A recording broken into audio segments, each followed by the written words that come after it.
Chi la sa deve battere. Te pensi, io non ho fatto l'orale alle superiori per paura di rispondere.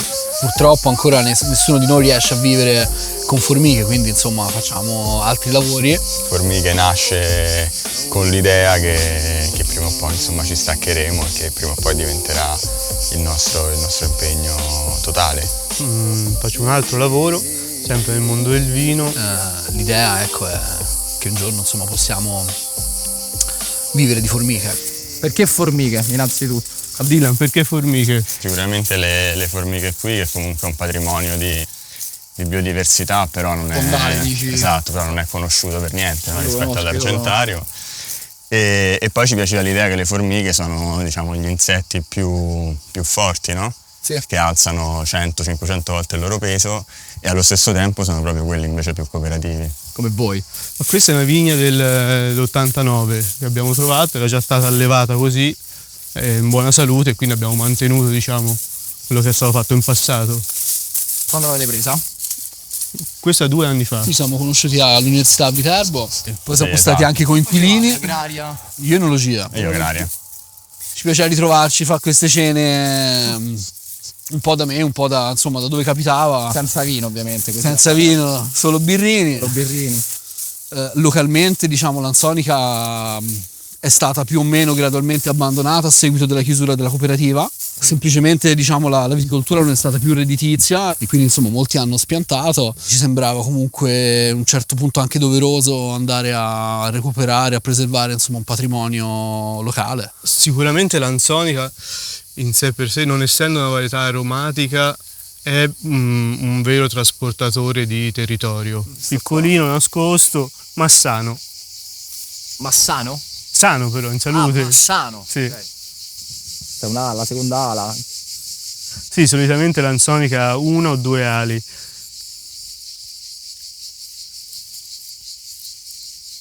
Ok, dai. Perché questa cosa del licenziamento che hai detto. Quest'anno la pioggia ha creato molti danni, Sì. peronospora, umidità. Sì, c'è un po' di peronospora sicuramente, però i danni sono molto limitati. Qui sulla costa ha piovuto meno rispetto all'interno della Maremma.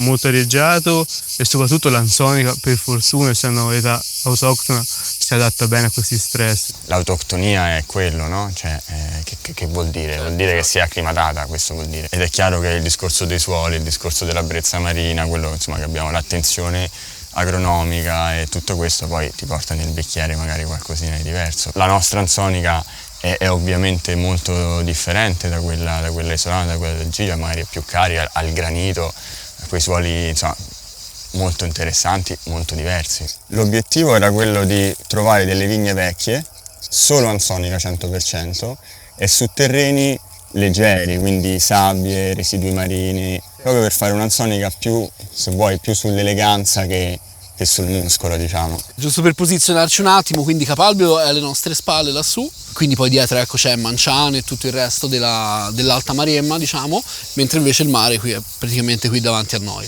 La vostra cantina? La cantina adesso non c'è, ci appoggiamo a un amico che ci fa vinificare in attesa di poter, insomma, sviluppare il progetto. Allora, questa è la nostra prima vigna, cioè la prima vigna che abbiamo preso in affitto, è una vigna a cui siamo appunto molto affezionati. Non sembrava una vigna, direi, sembrava più un bosco. Sì.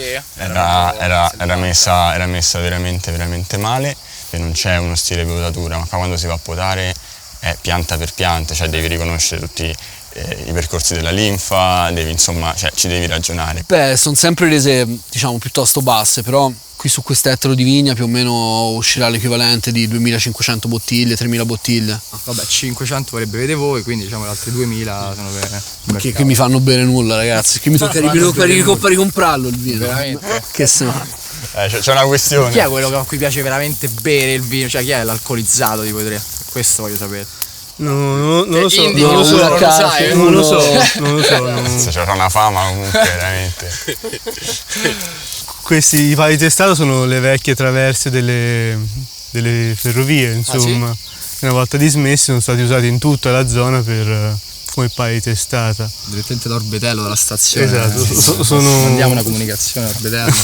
e quindi la prima cosa che abbiamo fatto quando siamo arrivati in questa vigna è trasformarla a guyot, quindi una forma di allevamento molto più flessibile e soprattutto ci permette una cosa molto importante che è di poter potare ogni pianta in base alle proprie esigenze. È un'azienda in cui non c'è stato, diciamo, il ritorno bucolico alla campagna, c'è stato facciamo una cosa insieme perché lo vogliamo, è la nostra passione, è il nostro lavoro, abbiamo questa fortuna, però vogliamo comunque fare una cosa tra di noi.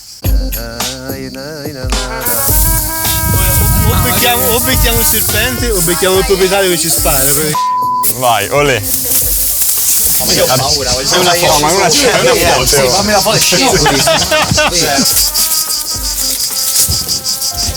Io non basta parlare voi ragazzi, io Andrà benissimo. ma che Bravo.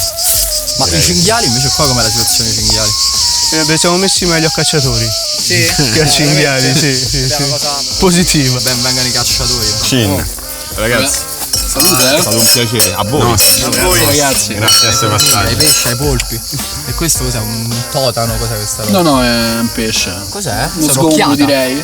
Un'occhiata. Sì.